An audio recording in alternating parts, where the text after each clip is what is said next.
Ladies and gentlemen of the media, welcome to this press conference called by the Alliance for Change, Friday, February 7, 2025. We have a lot of interesting topics that we will be addressing at today's press conference. We have at the table here Mr. David Patterson, the chairperson of the Alliance for Change, and next to him is Ms. Laura George, advisor to the Alliance for Change on Hinterland and Indigenous Affairs. Right next to me is the leader of the party, Mr. Nigel Hughes. If I may take the liberty of first addressing you on the matter of education at the level of the National Grade 6 Assessment. We at the Alliance for Change, we are very, very concerned over the very low pass rates that we're seeing across the country. And when we put that against the billions being spent on education at the primary level, it is very clear that we, the Guyanese people, our Guyanese children, are not getting value for money. NGSA grade 6, when the children don't perform creditably, when they get into the secondary schools through this No Child Left Behind policy, they find it very difficult to cope. That can lead to early school dropout. I will ask my technician to bring up some data so that we can actually have a look at what is happening at the national grade 6 level. Thank you, Andrew. So if we look at that first row, it is the percentage of pupils scoring 50% or and over in all subjects at the NGSA. Now, NGSA, they do math, English, social studies, and science. So the targets in 2024, if you look at region 1, 25% was the target, and we go right through to region 10. 100% was the target. Those were the figures set out in budget 2024. Now, when you go to budget 2025 and you look at what actually happened, the middle row there with the numbers in red, from the indicators in the 2025 budget, that's what we're looking at. So let us stay, and I want to draw particular attention to the hinterland region, regions 1, regions 7, 8, and 9. So while in 2024 the target was was 25%, for example, in region 1, when you go to the 2025 budget and you look at the indicators, it's 12%. But by some magic, the Ministry of Education would want you to believe that this year, with $3 billion for the education sector in Region 1, that number, that percentage pass rate, is going to move from 12 to 50%. If you look at Region 7, from 21%, it is going to go to 26%. Now, that is an understandable increase. Region 8 from 17% to 22%. Region 9 from 19 to 45. But what you will notice is that in all these targeted percentage increase in output, we are still not targeting 75 or 80% pass rate, especially in those regions. The only region that is targeting 100% pass rate, and which seems highly improbable and impossible, is Region 4, where they're hoping to move from 36% to 100%. Ladies and gentlemen, when you look at the spending in education, the overall spending at the for primary education in budget 2025 is going to be $23 billion. Across the regions, it's going to be $46.4 billion that's going to be spent on education. But when you look at the projected pass rate NGSA that the government is projecting in its budget that it presented and was debated and they passed, only 40% of our children are targeted to pass NGSA. Grade 6 is the building block of education. It is where children move on into secondary school, and we expect them to move on with a fair percent of knowledge so that secondary school does not become difficult. These are the figures that explain why children are dropping out of school. 50% of our children drop out of school before exams, before CXC. If we're talking sustainable development, these are not the figures that this country can afford to live with. At this rate, we will always have to depend on foreign labor. These are alarming figures. These figures tells us that primary education is in crisis, and it must be treated as such. And to address it, the Alliance for Change proposes a national program where we bring together teachers, private sector, schools, education to develop fit-for-purpose education. Schools are the places where knowledge must be transferred. The school feeding program, the distribution of books, all these things are good initiatives, but the primary purpose of transferring knowledge, that is not being addressed. It is not where we need to be as a nation, an oil-producing nation. And so one of the things we also have to do, another thing we also have to do, is to make schools safe. There are too many instances of abuse in schools. Abuse of students, abuse of teachers. So we have to take the politics out of schools and allow school management to be placed in the hands of the principals, in the hands of the heads of department. No teacher must feel intimidated because some big one child is in their class and they have to pass that child and they have to mete out special attention to that child. We have to take the politics out of the classroom.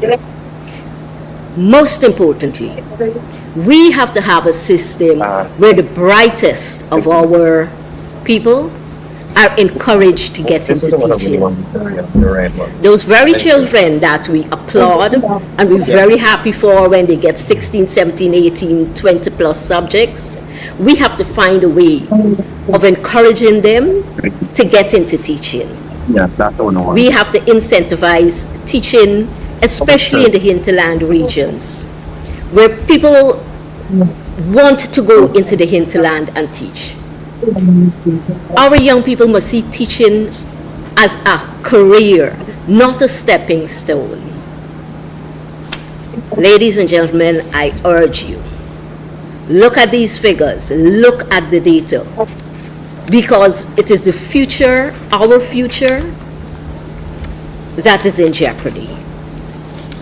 Primary education is in crisis.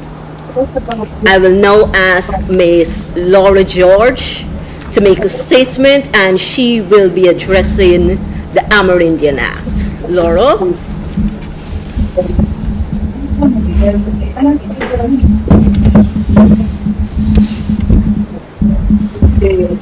Thank you, Beverly.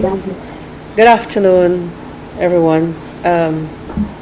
My point today would be on the disappointment at the lack of prioritizing the revision of the Amerindian Act 2006. The 24-25 budgetary allocation of over $80 million was approved by the National Assembly recently, for the review and revision of the Amerindian Act 2006. Now, when pressed for an update and status of the revision of this process, the Minister of Amerindian Affairs responded, I quote, "The Ministry of Amerindian Affairs is currently addressing the issue of the revision of the Amerindian Act. We are not yet completed. It's a work in progress. We are still addressing the education and awareness component of the activity. As soon as we start the consultation and the full length of the consultation is over, I am pretty sure that those responsible will be providing us with a draft. Those are the direct quote of the Minister of Amerindian Affairs. A very big important point to note is that she added as well that consultations will begin in the second half of 2025. Now, to put this into context of when or how these consultations begin in the second half of 2025, it is important to note that the second half of 2025 begins from what? June, July, August. And we must know that the National Assembly goes into recess in August. Means there will be no Parliament, no National Assembly from August, September, and it reconvenes on the 10th of October. The life of the National Assembly ends in September. And we know that general and regional elections will be held sometime in November, no later than November 2025. So the point that the Alliance for Change wish to reiterate today is that it has become evident that a revision of the Amerindian Act 2006 was never the priority of the PPPC's administration. And we know that the Amerindian Act 2006 is a very important legislation where communities have been calling for years to revise that law because it lacks effective protections in several areas within health, education, social services, agricultural development, entrepreneurial areas, because a lot of the process and the approach to the government today is heavily centralized.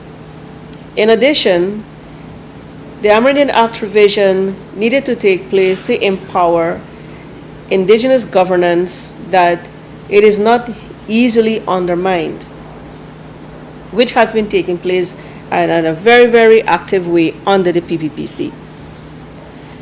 So I just want to reiterate that the revision of the Amerindian Act was never the priority of the PPPC administration.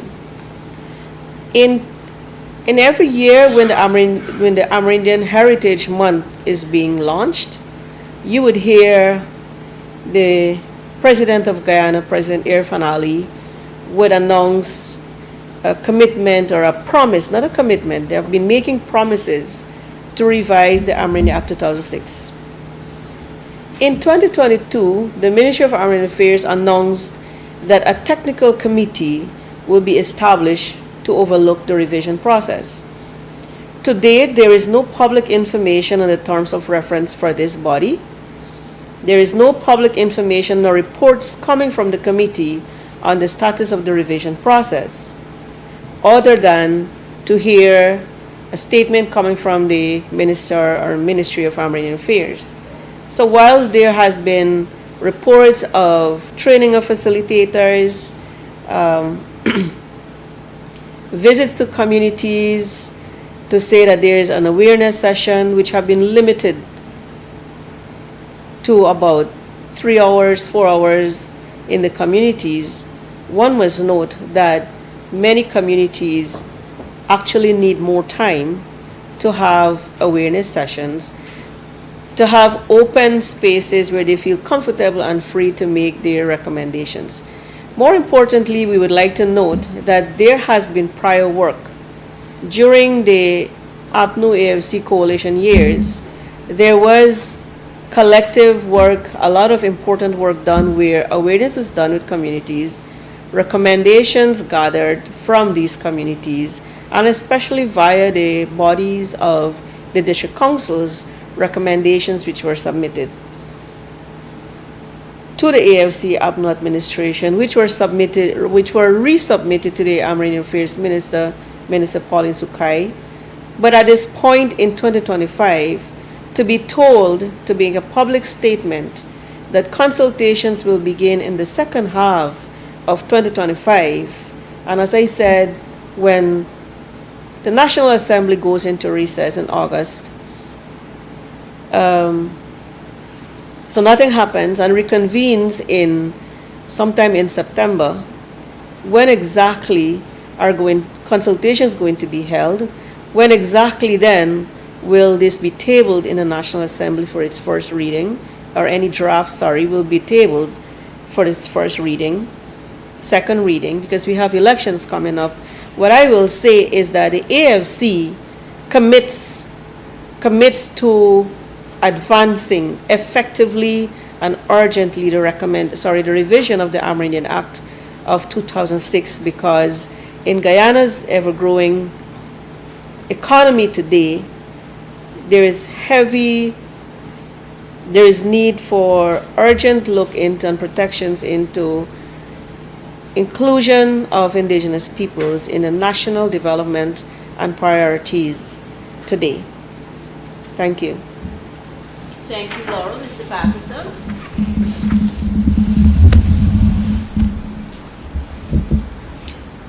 Thank you, Beverly. Good afternoon, colleagues. I would like to make a short statement on capital expenditure under the PPP. During the recently completed budget debate, several presenters highlighted the wasteful and slothfulness of the implementation of the government's capital work program. Between 2020 and 2024, the PPP has expended 1.505 trillion Guyana dollars. That equates to 7.3 billion US dollars. That amount is 3 and in some cases 4 times the total budget for any other government under any other period.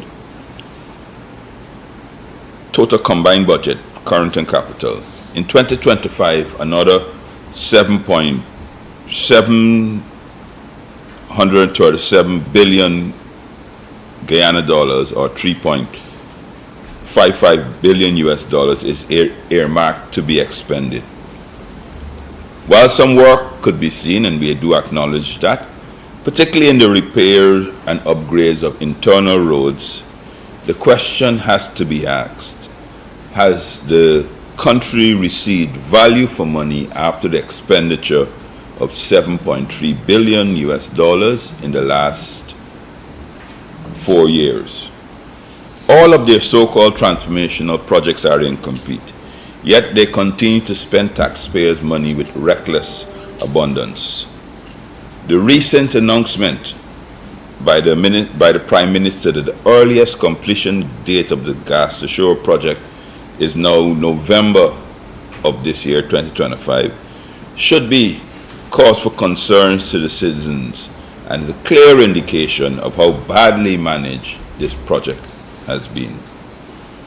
Additionally, from available information, the government has lost the first claim by the contractor for costs and time overrun for the Wales Gas to Shore project, adding some 50 million US dollars to already inflated project costs. It is our anticipation and information that further claims will be made by the contractor, in addition to the two that are already there. With a price tag of over US $2.4 billion for the Wales project and GPL 34 billion Guyana dollars in the last 2 years, the country electricity sector remains on life support, with no clear solution being offered by the PPP other than the removal of taxes from backup generators. To date, the PPP has failed to present a comprehensive plan to deal with our increasing traffic woes. The current piecemeal approach is not a solution and is not acceptable. There will be no comprehensive plan to deal with our current drainage issues. Reducing the size of our main drainage canals, particularly in Georgetown, will have serious consequences during the upcoming rainy season. Hinterland roads continue to be impassable during the rainy season, despite claims of billions of dollars being expended to upgrade these roads during the last 4 years. Completed roads such as the Heroes Highway and Schoonard Highway have already started to go into disrepair, less than 2 years after completion, thus resulting in costly sums having to be expended to repair their poor work. Several beautification projects, such as the railway embankment project between St. Road and Main Street, are nothing but white elephants. This beautification project is now one of the largest car parks in the country. In the evenings, people are even scared to sit by these projects. In this an election year, as the PPP continues to become more desperate during these last few months in office, we can anticipate wasteful spending, several large contracts to friends and family. The AFC would like to urge all citizens to pay close attention to these projects and report all wasteful and defective projects publicly, since the money that the PPP will be throwing away belongs to all Guyanese. Thank you. Thank you, Mr. Patterson. Mr. Nigel.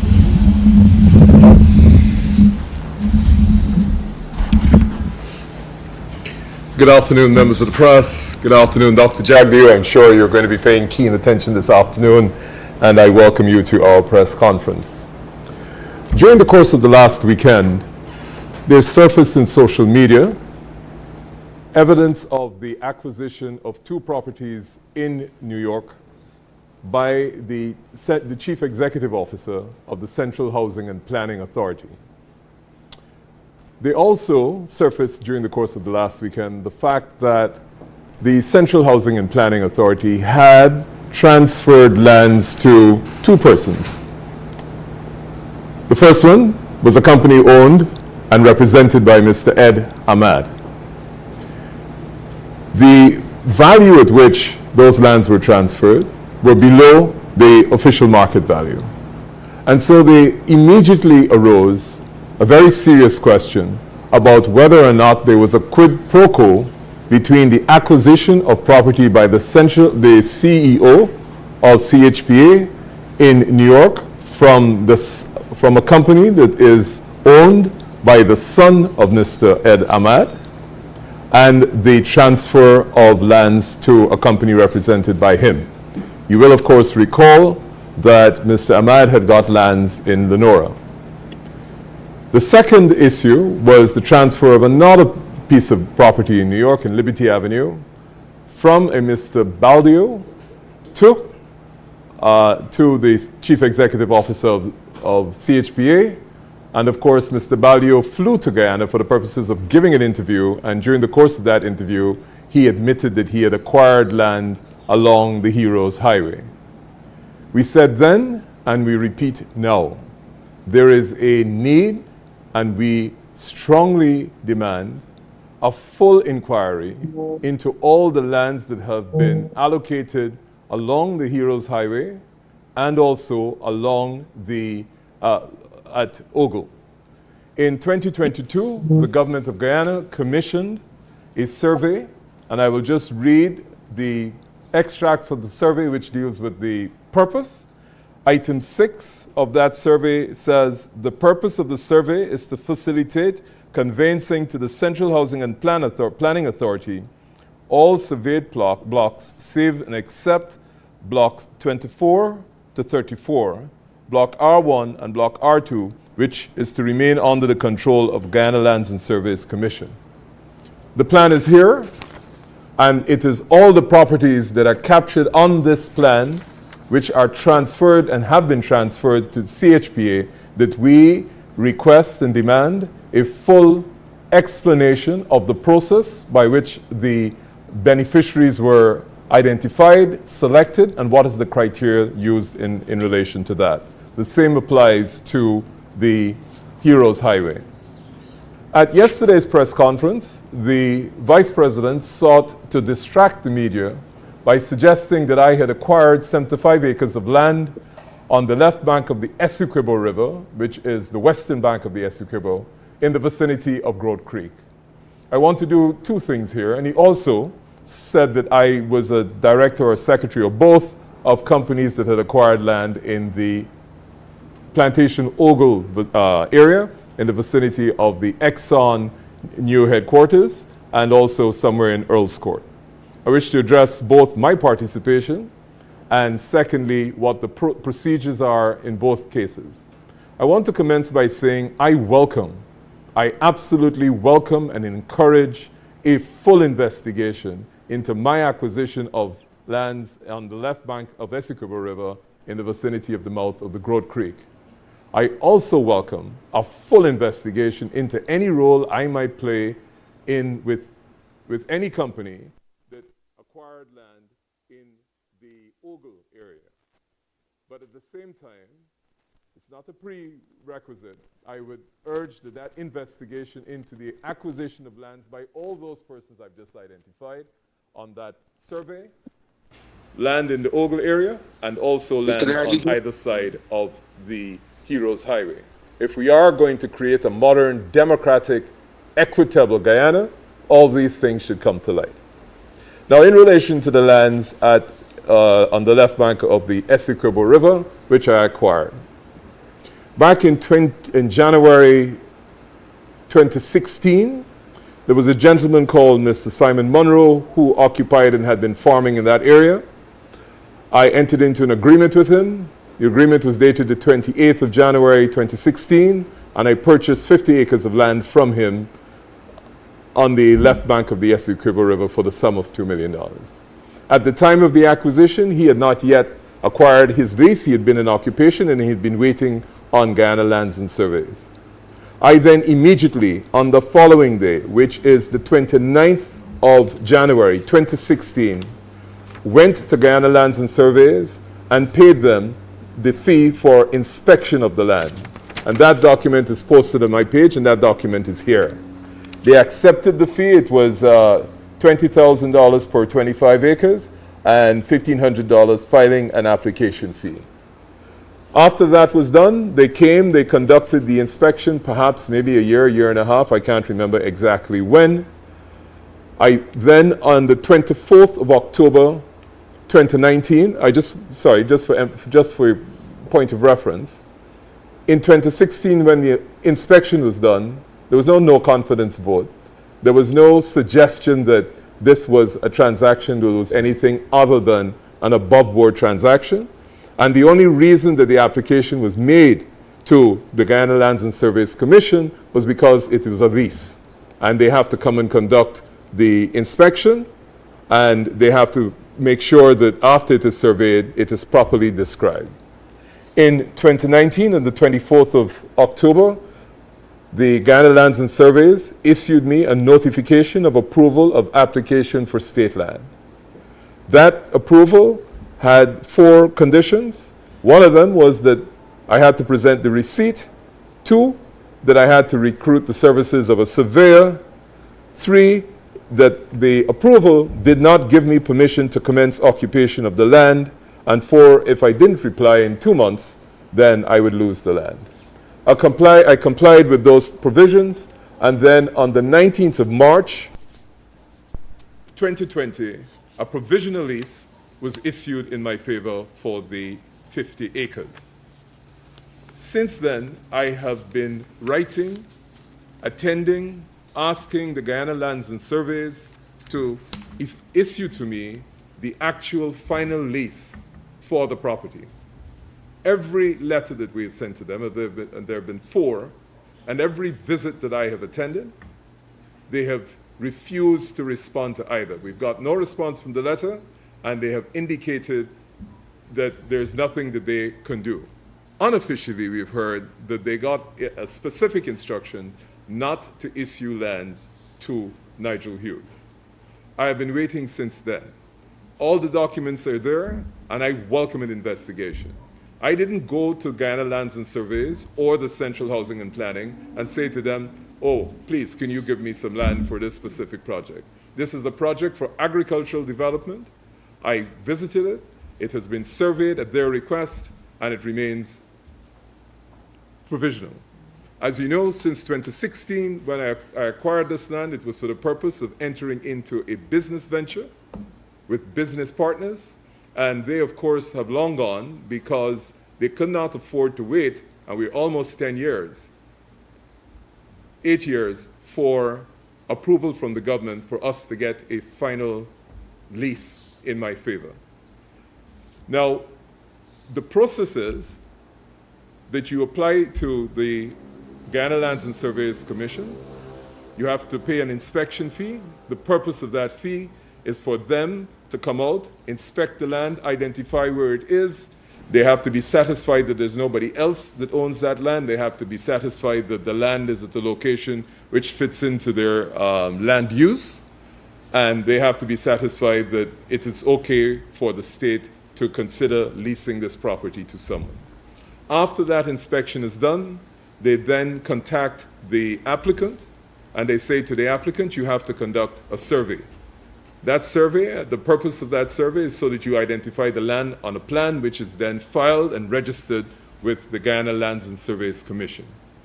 After that is done, they examine whether you have the capacity to proceed, and they issue a provisional lease. A provisional lease, you can't go to any financial institution and raise money on it.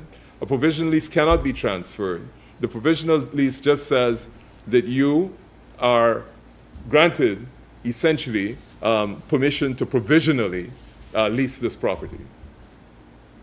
After that, the government is supposed to issue, the Guyana Lands and Surveys is required to issue you a final lease, which is the document that you can then take to the bank. It's a valid document. You can't transfer it, but that provides the security of tenure in which your co-venturers are satisfied that whatever venture you're going to conduct on this piece of property is in your name and therefore part of the joint venture. Up to now, the government, because of its policy of not allowing persons who do not support them and who are not in the friends, favorite, and flatterers group of persons, they have intentionally frustrated any attempt by me to conduct commercial activity on this land. I now come to the Ogle properties. I noticed that the Vice President said that there are lands in Ogle that I represent companies, and I'm the company secretary, and they have gotten lands at prices, at least prices that are below the price paid by Mr. Ed Ahmad.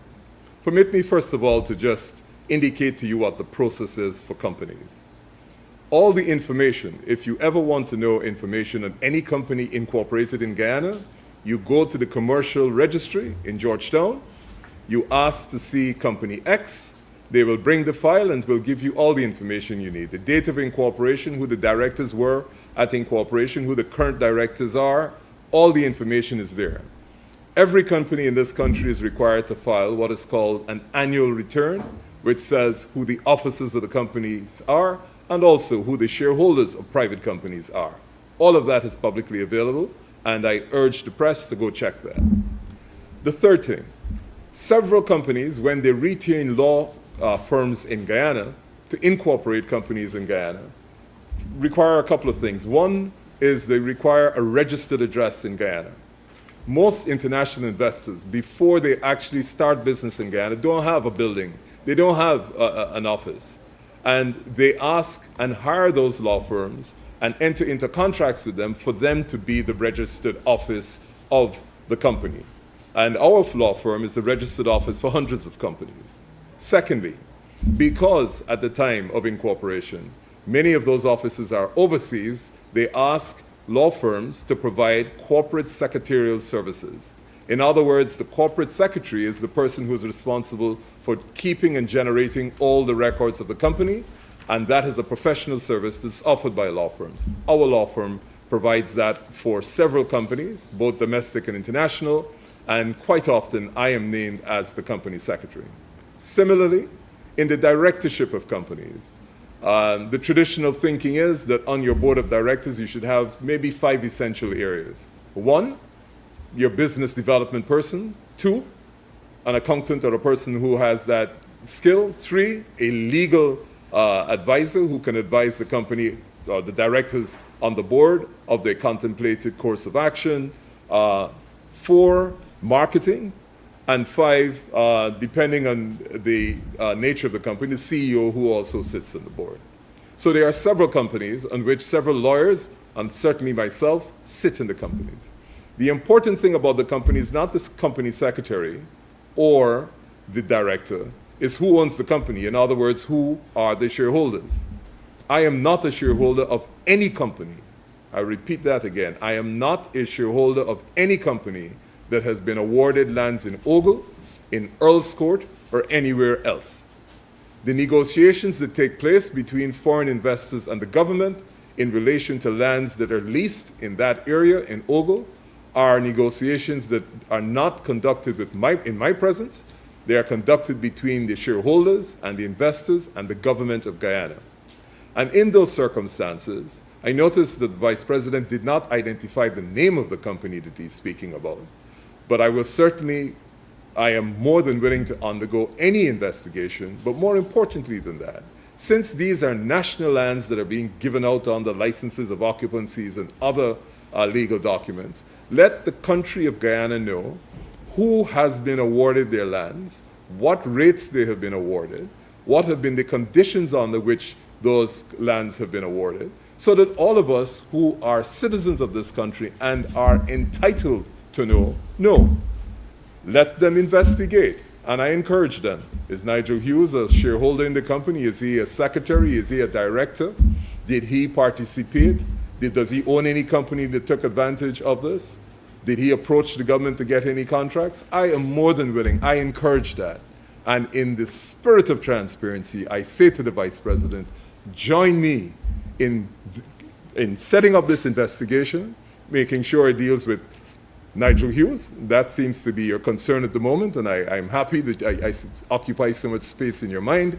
Let it involve Heroes Highway, let it involve Ogle, and while you're at it, Vice President, you remember people like me, I couldn't apply for a house lot because only persons who didn't have land could apply for a house lot, and therefore I couldn't get a house lot. But you, sir, you got a house lot in Prattville 1. And while you had a house lot in Prattville 1, you got another house lot in Prattville 2.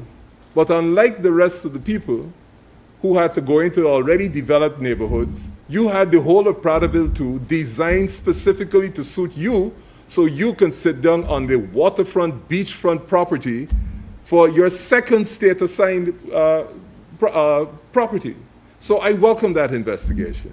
And the other thing I would like him to investigate is that during the APNU AFC term in office, along the Heroes Highway, there was a plan to establish a Supreme Court compound, actually a judicial compound, which would house all the courts, the Court of Appeal, the High Court, the Magistrates Court, probably like the 11-story police station you're putting up in Brickdown, that was supposed to be along the Heroes Highway.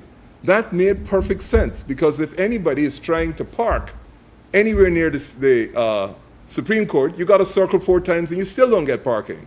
So that would have been a perfect location. I understand up to now, well, maybe you wish to tell us what happened to that. What has happened to that plan? And as it's along the Heroes Highway, I am sure it will come out, and I welcome the investigation, sir. So I would like to say to the Vice President, who is spending this afternoon with me, that let us hold hands and let's lead this country towards full transparency and have all the investigations that we would like. I want to close on a very sad development that I observed this morning. Somebody very maliciously published that you can go in front of the businesses or the business of one of the prominent Guyanese, Mr. Mohammed, and you would get your $100,000 cash grant, and it would be distributed to the first 1,000 people. People were there from 4 in the morning. That is such a sad indictment of how desperate our population is, that they would see that notice overnight and line up from 4 o'clock in the morning to try and get their cash grant.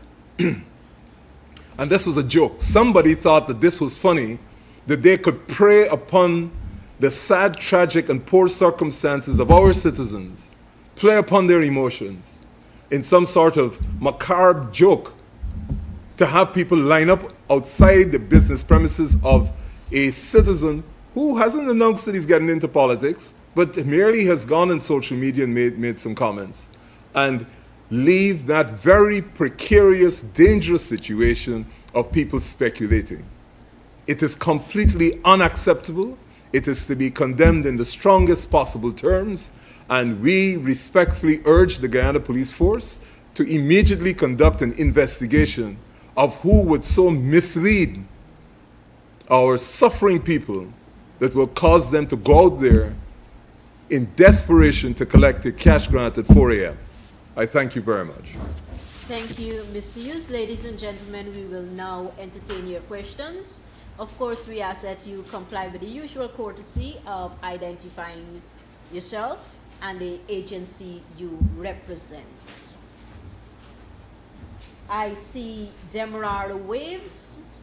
Go ahead, Demerara Yes. Waves. Thank you, Beverly. Good day, Mr. Hughes.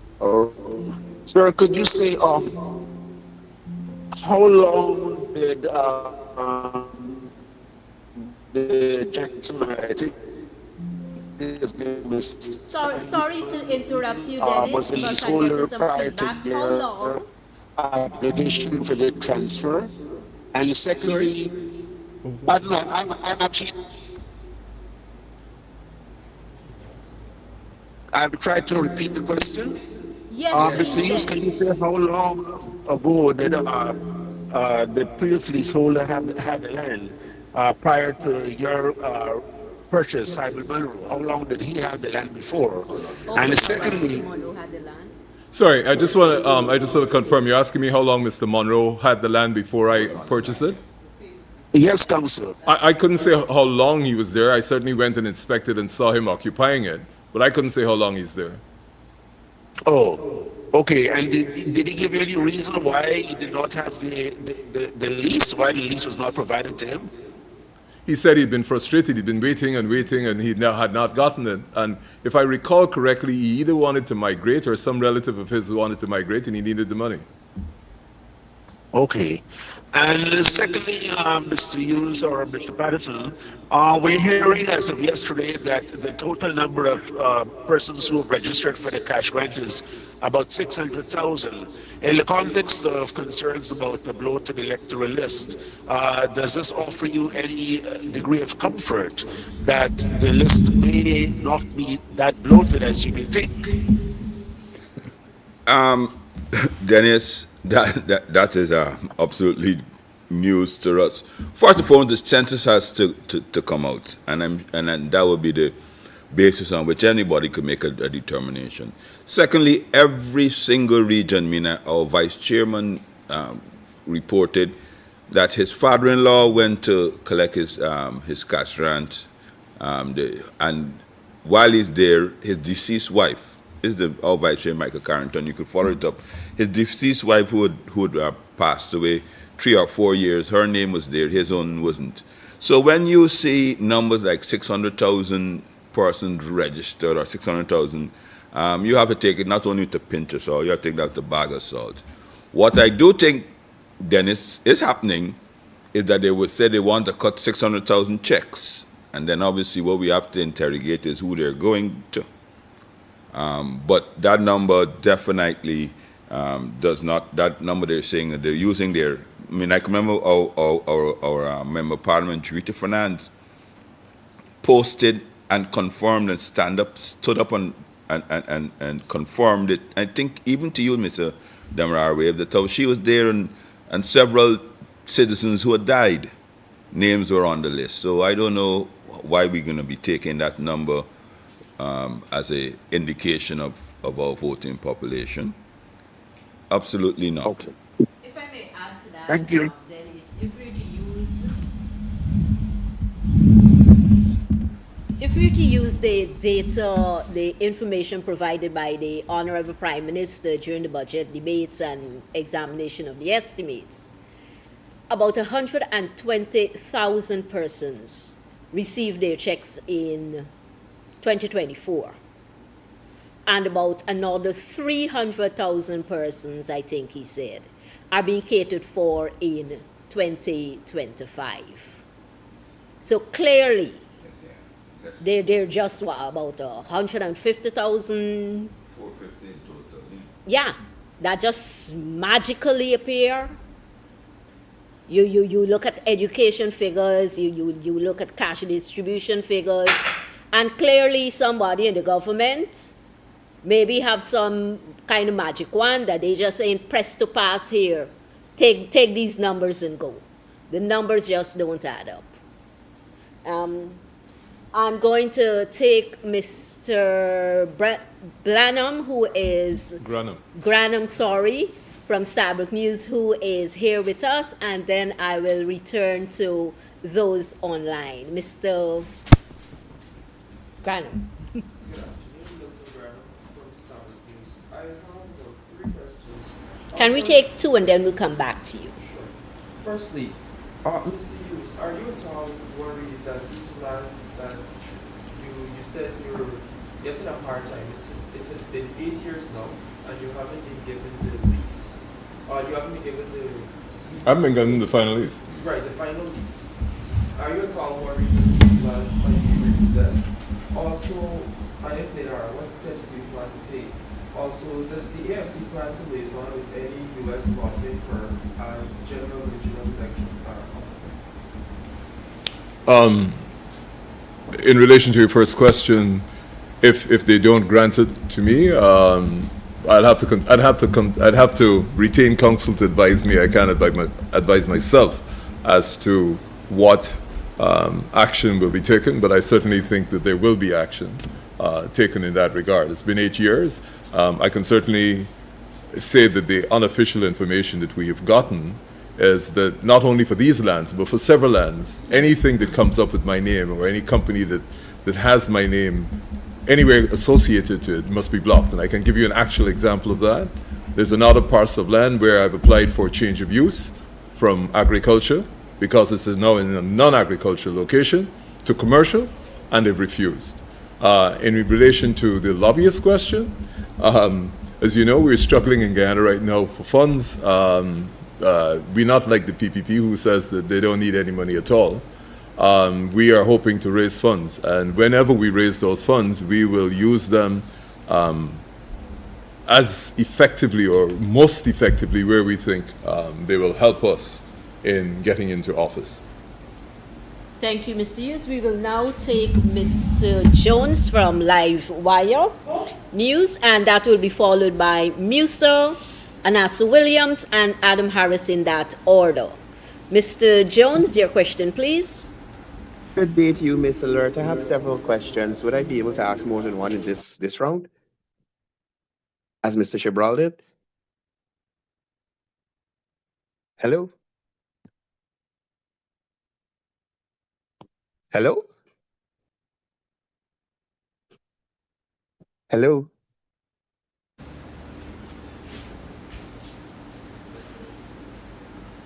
I'm still seeing Hello? Mr. Jones' hand up, but I'm not hearing Mr. Jones. I'm saying hello. So what's this? Hello, are you hearing me now?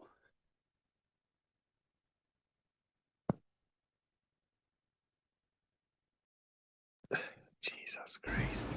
Jonesy, Mr. why Jones, you I don't assure you ask we will one? come back to you.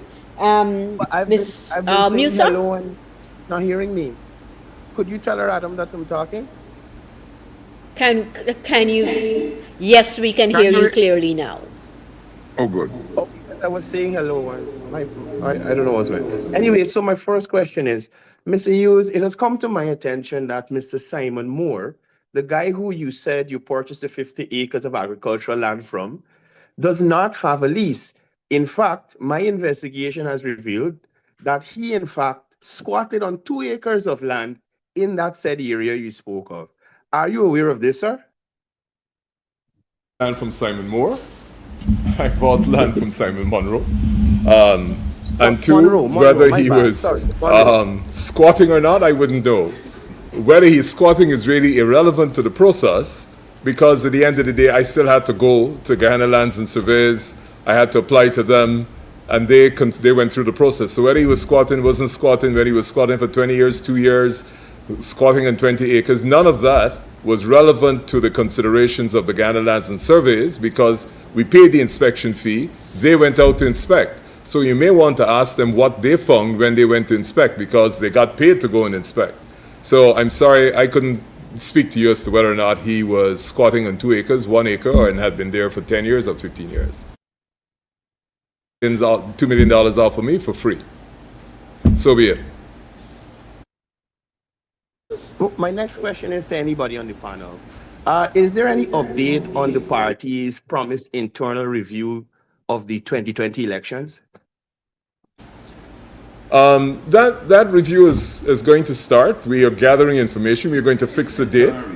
And it's an internal review. And what I can certainly say, by definition, internal reviews are not open to the public. This is an AFC process in which the AFC is going to determine how it becomes a better organization and what lessons it's learned.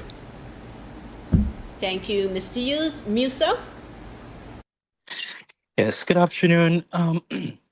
Mr. Hughes, how do you reconcile your concerns over the PPPC administration's sale of lands at Ogle for $30 million per acre and your call for a halt to such transactions until after the 2025 general and regional elections, with the revelation that you personally benefited from similar land deals under the APNU AFC coalition?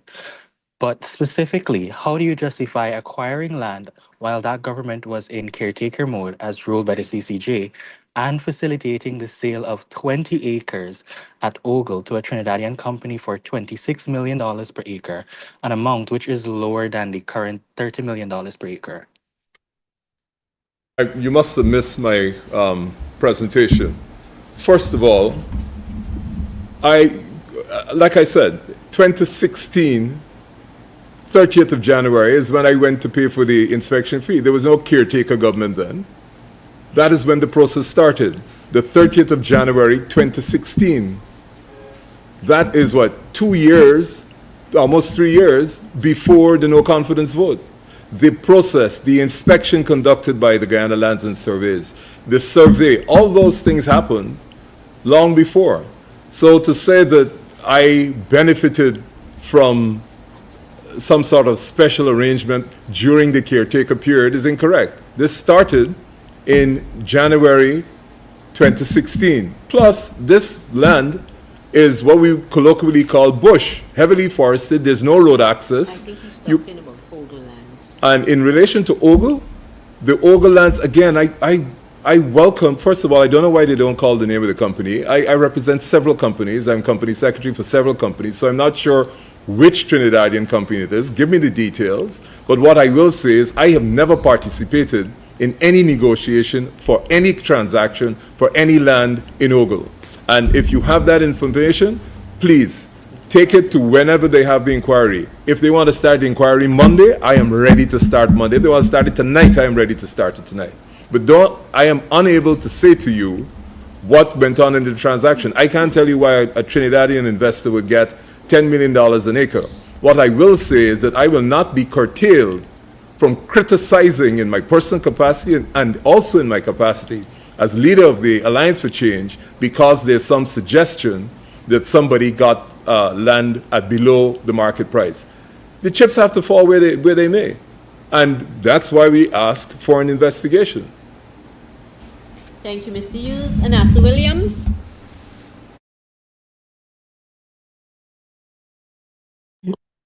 Good afternoon, everyone. I'm Ashley Williams, Skytrue News. This question is either for Mr. Hughes or Mr. Patterson, preferably Mr. Hughes, though. Sir, now that the GCOM chair has basically definitively said that any focus and preparation for the implementation and to introduce fingerprint biometrics is basically off the table until after elections, can you say what's the next move of the AFC in this regard? And I have a quick follow-up. I don't know if you're a fan of opera, but you know, there's this very famous line that they say, it's not over until the fat lady sings, and I certainly am not referring to the chair, so let me make that very clear.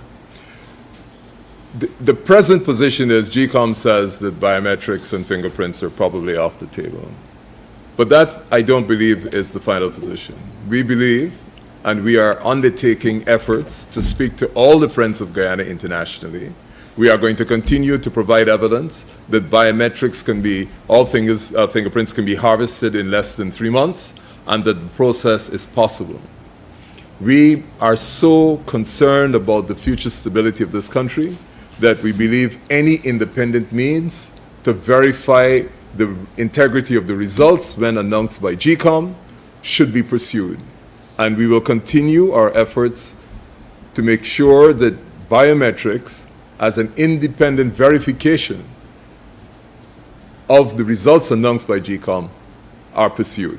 We are certainly, I've just said, we are engaging the international community. We intend to meet again with the Private Sector Commission as we had promised, and on their invitation after we met with GCOM. We've already told you about that meeting. And there are other areas of interest that we are pursuing. Thank you. Mr. Adam Harris? Thank you. Mr.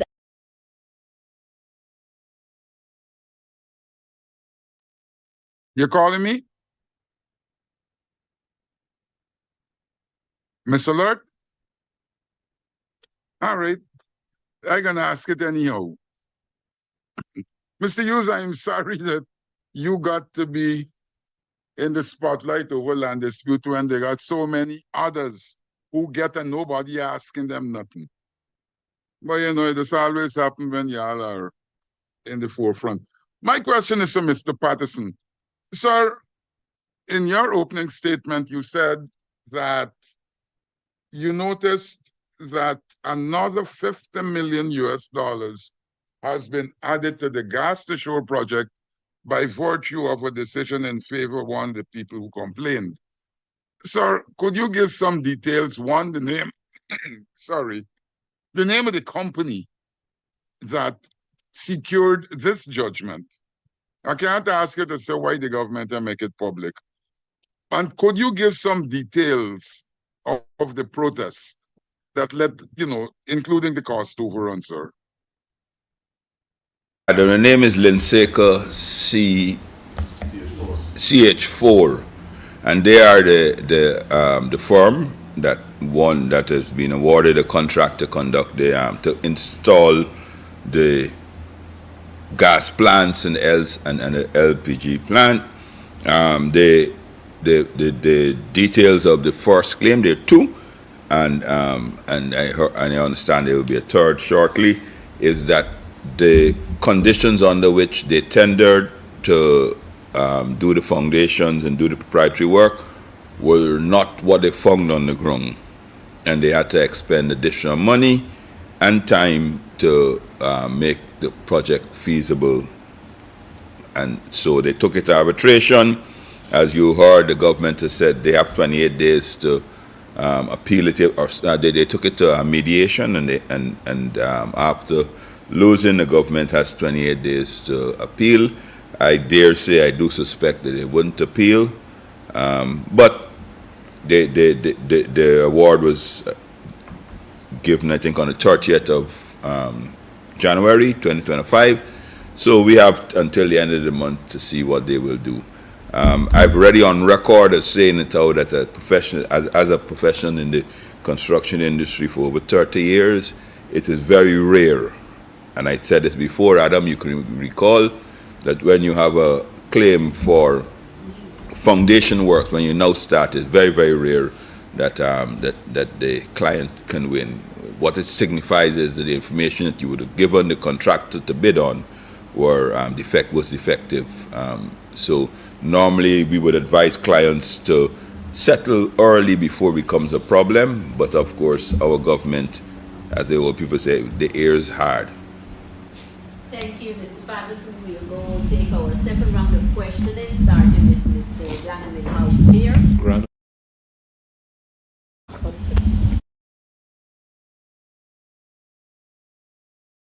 Indigenous affairs matter. surface whereby a local coconut water provider used the village name Moko Moko as a part of his branding. The village council has since called this out and asked the provider to formally engage them on this matter. Would you care to comment on this? Okay, well, generally there is no black and white response to this situation that is there. I have been following a bit on what's on social media. So I would first have to find out from the community if the term Moko Moko is an indigenous name. Because generally indigenous peoples, villages, we have named our homes, our lands, and waterways, mountains, every crook and cranny that we have lived on. So in relation to that question in terms of most likely has it been where you name the community because this is of importance to you and you have strong cultural ties to the land and to the resources that are found there, which may be Moko Moko, I don't know. Because as I said, I haven't spoken to the community. The larger picture of the term Moko Moko that I would say how I got to know it as an indigenous person was from singing the patriotic songs, the national songs of Guyana, where there's this Moko Moko tree. Where I come from, so I had no idea of what Moko Moko trees, what it looks like, until quite later in my adult life when I was traveling to Region 2 up to Akawini, and I saw this row of plants that looked like a wall along the creek. And I asked one of the students who were in the boat, I was like, what do you call these plants? And she looked at me as though I was crazy, and she said, Moko Moko. And then I realized that this is a plant that I used to sing about as a child, and many of us in Guyana would have sung about as a child, the Moko Moko tree. But bringing to that where an individual uses the term to, in the branding, as a branding, we also have to look at that in the sense of an individual looking to promote whether it's a name as a national symbol or as a national term used, or is it something that he learned from the community itself as Moko Moko, the community, and what might it mean? So how do we address that? So how do we address that? You should probably begin with, engaging the community on this, as a sign of courtesy, respect to say whether this is really, or what it means to them and how probably it can be a way on you raise awareness on the term or raise awareness on why it's important for indigenous peoples in the communities on the engagement. But let us talk about the law itself. The Amerindian Act 2006 does not cater or it doesn't provide like exclusive rights to indigenous peoples to the retention of their names as being exclusive to indigenous peoples or a community. That's number one. And number two, there is no legislation that provides for or prevents any citizen of Guyana or anybody outside of Guyana from using the term, any indigenous word or term or name of or where a community is named. There is no law that provides for that. That's probably the reason why indigenous peoples really are also calling for the revision of the Amerindian Act 2006. But beyond that though, on the international level, the World Intellectual Property Organization last year signed a treaty. Guyana is a member of the WIPO. Signed a treaty that speaks to intellectual property, genetic resources, and associated traditional knowledge.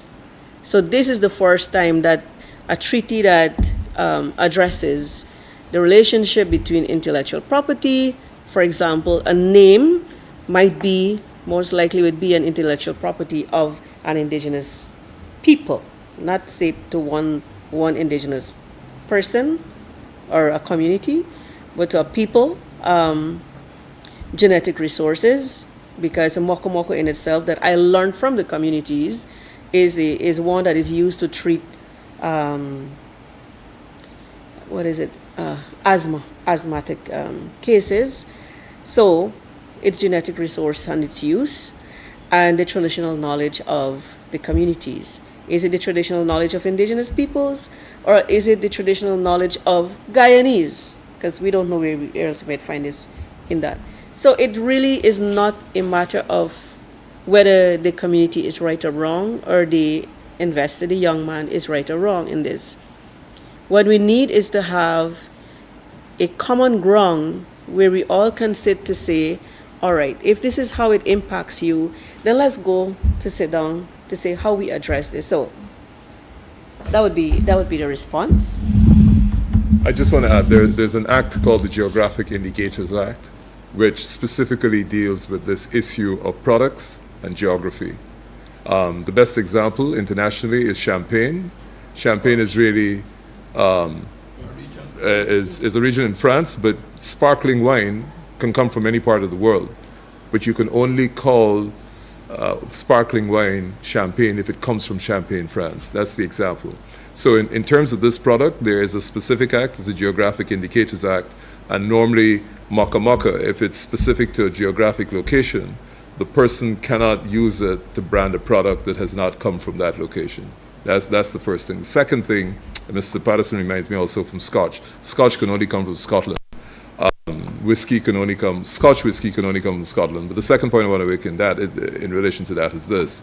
Under the Companies Act, the registrar does not normally give permission for the name of a company or a business name that is geographically sensitive, unless, of course, it's related to, the product is related to that geographic location.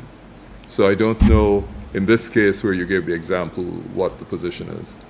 Thank you, Laura. Thank you, Mr. Hughes. We have Musa, followed by James, and then I have a question from Antonio Day that I will post to the panel here. So if Musa can go right ahead and ask a question. My hand is up as well, Mr. Yeah, Mayor. just to follow up. So, Mr. Hughes, you agree that there should be no issue with legal land agreements this year? If I think that there should be no difficulty with it, well, let me put it this way. And we have precedent in Guyana, and that's, you will remember, Amalia Falls. Amalia Falls, I think, was in 2014, went to Parliament, and there were lots of problems, and the investors walked away because they couldn't get consensus between the opposition and the government of the day on the project, and therefore the risk was too high. So what I would say to any investor coming to Guyana in 2025, you assess the climate. Legally, there's nothing stopping you from entering into an agreement during this period. But if you get some fantastic deal, you know the chances are very high that it's going to be reviewed. And I think most serious investors take into account the time, the circumstances, and the level of the risk. So I hope that addresses your question. Thank you. We will now take the question from Jones. Mr. Hughes, I was looking at this Demerara Waves article for the sod turning for the property at Ogle. You were the company secretary, you were the lawyer, as you would have said earlier. Didn't you know of the 26 million price tag per acre of land there? And were you aware whether that was the actual market value or if it was below the market value at the time? No, sorry, I think you must have missed my earlier response to that. I didn't participate in the negotiations of it. I repeat that. I did not participate in the negotiations, and that's my position on it. Okay, the question. So you at that time at the sod turning, you had no idea it was 26 million To hold per the acre. government accountable for promises divulged in the 2025 budget. Can I ask Mr. Patterson to take that question? Promises divulged. Well, the promises they made during the 2025 budget debate, how do you hold them accountable? Well, obviously, first thing is that I want the citizens to hold them accountable by voting them out And then after they're voted out, we'd obviously perform, examine, just as Nigeria was explaining, we'd examine the deals that they would have made.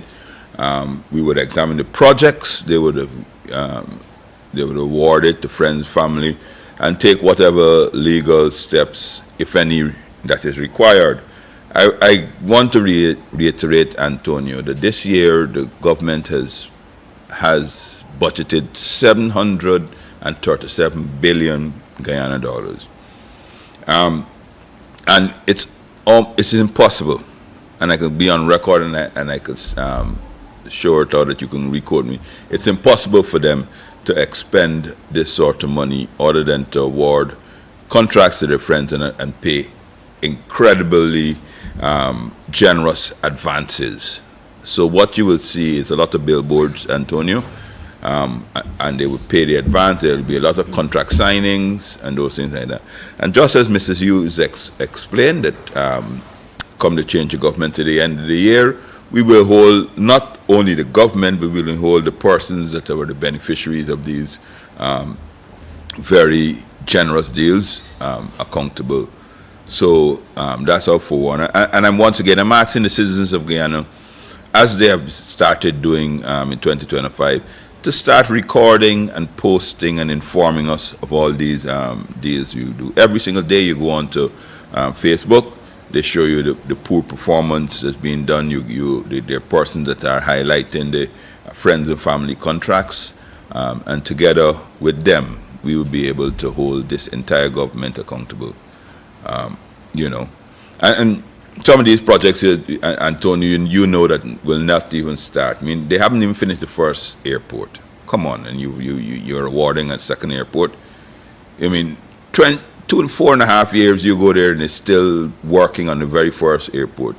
They made a lot of palaver and a lot of media coverage. They added in 2 air bridges. We did 4, and they have not done a single other thing than that. 4.5 years. So you know what type of person we are, what type of government we have. Thank you, Mr. Patterson. Ladies and gentlemen of the media, let me thank you for spending close to or just about an hour, 20 minutes with us. This is where we bring this press conference for Friday, February 7th to a close. And we thank you for your time, thank you for your attention, your questions, and let me thank my colleagues here with me at the head table for their time and for being so patient to answer these questions. Good afternoon, and do enjoy the rest of the day and the weekend.